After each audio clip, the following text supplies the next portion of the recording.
Hey, what's up mga ball? For today's video mga ball, makuha ta karon parcel sa La Castellana.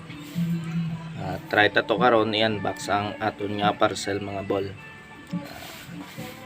Sige mga ball, let's go. 3 hours later. Are na tagali mga ball sa La Castellana mga ball.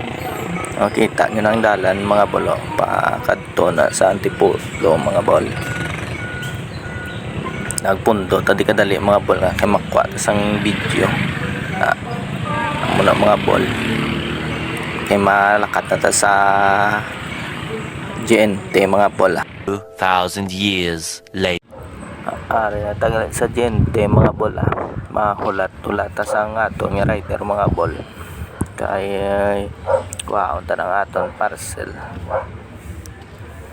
Ari lang mga pisto mga ball, dire ni sa La Castellana mga ball, sa likod lang sang Triple K mga ball.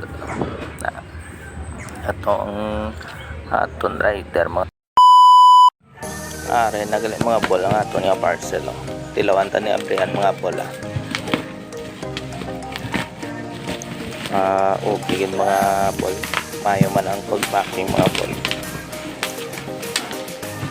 Ang aton gali nga ginorder ni mga ball, circular so ni mga ball amo ni nga gamiton pangutod sa marin nga brahon tapax. Amo ni gali ngunod yung mga ball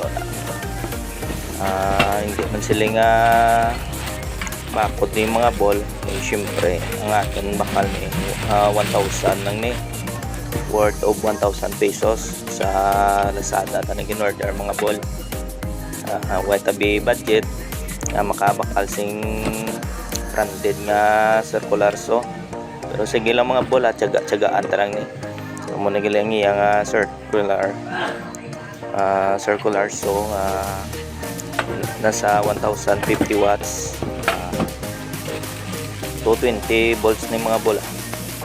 Mo na gilang iya blade okay man mga ball, tiyaga-tiyaga lang para makaubra ta baksa, hindi ta mabudlayan sa pagpangutod. Base daso na makabakal tasing bakod. May mga guide man sa mga ball.